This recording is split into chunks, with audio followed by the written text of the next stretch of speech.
Welcome to the Plume and Page. Today's story is Sense and Sensibility by Jane Austen. Chapter 17. Miss Dashwood was surprised only for a moment at seeing him, for his coming to Barton was, in her opinion, of all things the most natural. Her joy and expression of regard long outlived her wonder. He received the kindest welcome from her, and shyness, coldness, reserve could not stand against such a reception. They had begun to fail him before he entered the house, and they were quite overcome by the captivating manners of Miss Dashwood. Indeed, a man could not very well be in love with either of her daughters, without extending the passion to her, and Elinor had the satisfaction of seeing him soon become more like himself. His affection seemed to reanimate towards them all, and his interest in their welfare again became perceptible. He was not in spirits, however. He praised their house, admired its prospect, was attentive and kind, but still he was not in spirits. The whole family perceived it, and Miss Dashwood, attributing it to some want of liberality in his mother, sat down to table indignant against all selfish parents. "What are Miss Ferrars's views for you at present, Edward?" said she, when dinner was over and they had drawn round the fire. "Are you still to be a great orator, in spite of yourself?" "No. I hope my mother is now convinced that I have no more talents than inclination for a public life." "But how is your fame to be established? For famous you must be to satisfy all your family. And with no inclination for expense, no affection for strangers, no profession, and no assurance, you may find it a difficult matter." "I shall not attempt it. I have no wish to be distinguished, and have every reason to hope I never shall. Thank heaven, I cannot be forced into genius and eloquence. You have no ambition, I well know. Your wishes are all moderate. As moderate as those of the rest of the world, I believe. I wish, as well as everybody else, to be perfectly happy. But, like everybody else, it might be in my own way. Greatness will not make me so."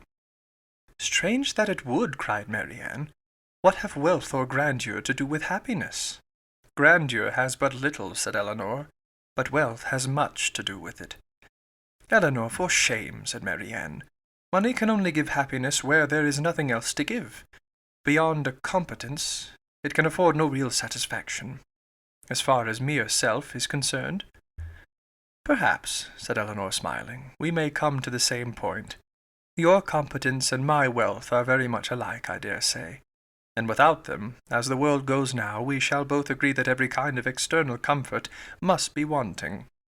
Your ideas are only more noble than mine. Come, what is your competence? About 1,800 or 2,000 a year? Not more than that." Elinor laughed. 2,000 a year! One is my wealth. I guessed how it would end. "And yet 2,000 a year is a very moderate income," said Marianne. "A family cannot well be maintained on a smaller. I am sure I am not extravagant in my demands. A proper establishment of servants, a carriage, perhaps 2, and hunters cannot be supported on less." Elinor smiled again to hear her sister describing so accurately their future expenses at Combe Magna. "Hunters," repeated Edward. "But why must you have hunters? Everybody does not hunt." Marianne coloured as she replied, "But most people do." "I wish," said Margaret, striking out a novel thought, "that somebody would give us all a large fortune apiece." "Oh, that they would," cried Marianne, her eyes sparkling with animation, and her cheeks glowing with the delight of such imaginary happiness. "We are all unanimous in that wish, I suppose," said Elinor, "in spite of the insufficiency of wealth." "Oh dear," cried Margaret, "how happy I should be! I wonder what I should do with it." Marianne looked as if she had no doubt on that point. "I should be puzzled to spend so large a fortune myself," said Miss Dashwood, "if my children were all to be rich my help." "You must begin your improvements on this house," observed Elinor, "and your difficulties will soon vanish." "What magnificent orders would travel from this family to London," said Edward, "in such an event! What a happy day for booksellers, music sellers, and print shops! You, Miss Dashwood, would give a general commission for every new print of merit to be sent you. And as for Marianne, I know her greatness of soul. There would not be music enough in London to content her, and books. Thomas, Cooper, Scott. She would buy them all over and over again. She would buy up every copy, I believe, to prevent their falling into unworthy hands. And she would have every book that tells her how to admire an old twisted tree. Should not you, Marianne? Forgive me, if I am very saucy, but I was willing to show you that I had not forgot our old disputes. I love to be reminded of the past, Edward, whether it be melancholy or gay. I love to recall it, and you will never offend me by talking of former times. You are very right in supposing how my money would be spent, some of it at least. My loose cash would certainly be employed in improving my collection of music and books, and the bulk of your fortune would be laid out in annuities on the authors or their heirs. No, Edward, I should have something else to do with it. Perhaps, then, you would bestow it as a reward on that person who wrote the ablest defence of your favourite maxim, that no one can ever be in love more than once in their life. Your opinion on that point is unchanged, I presume? Undoubtedly. At my time of life opinions are tolerably fixed. It is not likely that I should now see or hear anything to change them. Marianne is as steadfast as ever, you see, said Eleanor. She is not at all altered. She's only grown a little more grave than she was. Nay, Edward, said Marianne, you need not reproach me. You are not very gay yourself. Why should you think so? Replied he with a sigh. But gaiety never was a part of my character. Nor do I think it a part of Marianne's, said Eleanor. I should hardly call her a lively girl. She is very earnest, very eager in all she does. Sometimes talks a great deal and always with animation, but she is not often really merry. I believe you are right, he replied, and yet I have always set her down as a lively girl.